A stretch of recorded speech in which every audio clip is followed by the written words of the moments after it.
It's a little cold and gloomy outside today, so I thought it was the perfect time to make a cup of warm tea and chat about some healthy habits. One of the things I love about starting a new year is that we tend to be more introspective, so it's a perfect time to evaluate our habits and assess if they are still serving us positively or not. As many of you know, almost 8 years ago now, I was diagnosed with celiac disease, along with a handful of other autoimmune conditions, just for good measure.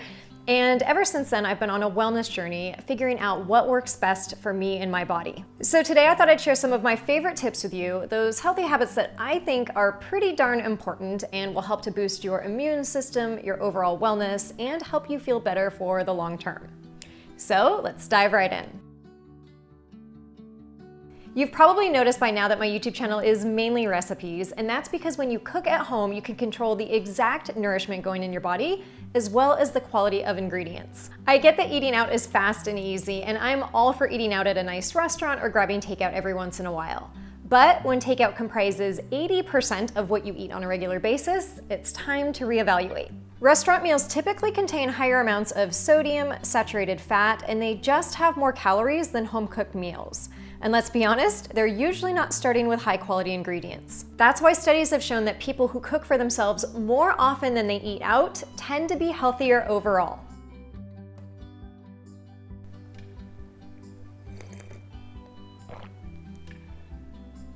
I've traveled quite extensively, and I've noticed this interesting thing, mainly in Western culture, and it's that we have these notions of what breakfast, lunch, and dinner should look like, mainly because of how we've been marketed to. Breakfast is a bowl of cereal or toast with some jam or pancakes with syrup.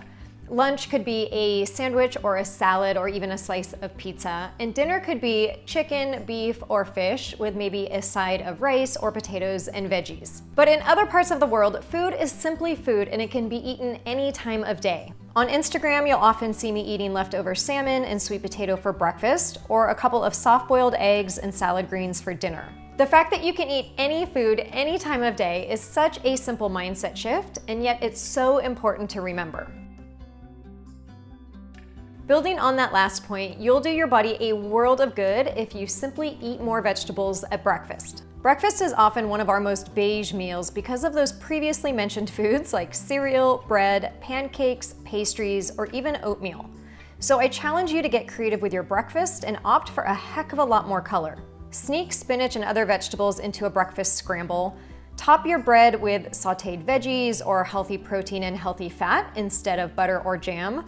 Or even better, swap your bread entirely for sweet potato toast. Often you'll hear wellness folks saying that when you wake up in the morning, the first thing that you need to do is drink a glass of water with lemon or apple cider vinegar. And if you have lemon or apple cider vinegar, that's great, but I want to simplify it even further and say just drink a glass of water and drink it not only in the morning, but at several times throughout the day. Water is essential to life, and your body needs it to function properly. But in the morning, water will increase your mental clarity and level of alertness, and it will jumpstart your metabolism. So before you grab a coffee or a tea, drink a large glass of water first, and then make sure to stay hydrated throughout the day.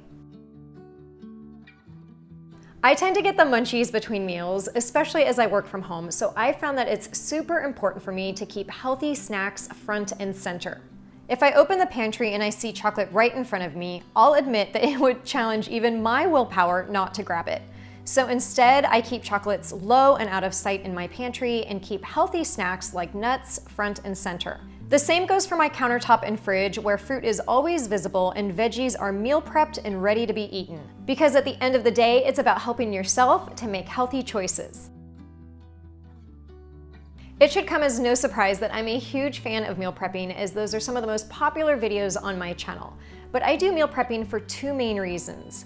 First, it helps to save time in the kitchen throughout the week. And second, it also ensures that healthy food can be made fast and easy. When I contemplate what I'm gonna meal prep, I'm actually doing mental meal planning as well, thinking about what I'd like to eat later in the week. And I found that planning ahead is 90% of the work when it comes to staying on that healthy path and making healthy choices. For many of us, myself included, we sit at a desk for the majority of the day, and that is doing our body no favors. Movement is critical for maintaining bone density, flexibility, and muscles, but let's not forget that it also helps to boost our immune system and reduce stress hormones. So focus on moving at multiple times throughout the day, which could be standing and stretching at your desk, going for a walk around the block, doing yoga, going on a hike, or riding bikes with your kids.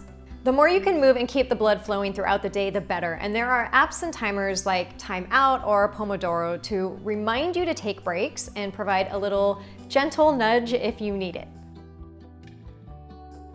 There's this amazing healing and rejuvenating that happens to our bodies when we surround ourselves with green trees, lush grass, and blue oceans. For me, the impact on my stress levels is pretty immediate, and I can just feel any stress or anxiety I might have simmer right back down.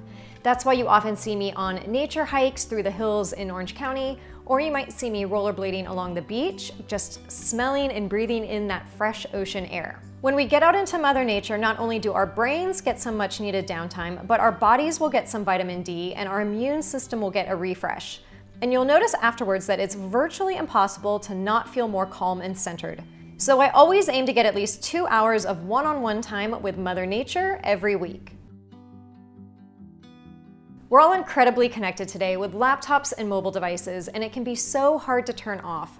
But that's exactly why we need to turn it off and make it a priority. Looking down at our phones not only causes horrible posture and spine alignment, which then throws off the delicate balance of other things in the body, but I think we've all read enough studies to know that it's not good for our mental health either. So set boundaries with your screen time, turn off pop-up notifications, and when you're at home, try to completely unplug. Instagram and YouTube will still be there tomorrow, but you might find that you now have time to take that walk, read a book, or meal prep a few veggies for the week. Out of all of the tips I'm sharing with you today, the one I'm constantly working on, and I probably always will, is managing stress. I always say that there's a reason that I called my business Downshiftology, and it's because sometimes we teach what we most need to learn. The simple fact is that we will never live in a world that's completely stress-free, but we can learn to manage our stress better with practice. Meditation, yoga, and acupuncture are great ways to reduce stress and calm both the body and the mind. And I'm a huge proponent of all three. But even just 5 minutes of closing our eyes and taking several deep breaths works wonders as well. I always say that sleep and stress are just as important as food in terms of the impact they have on the body. So if you feel your anxiety or your tension level is rising, take that as a signal that you need a quick timeout and maybe sit down and take a few deep breaths.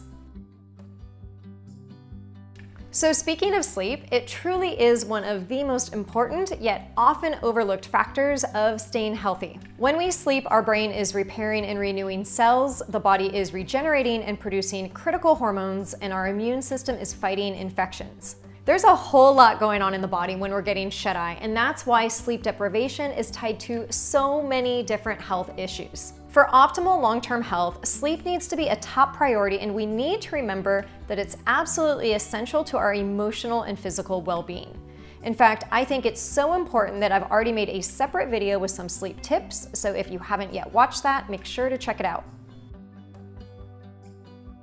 If there was one health tip I could scream from the mountaintops, it's this.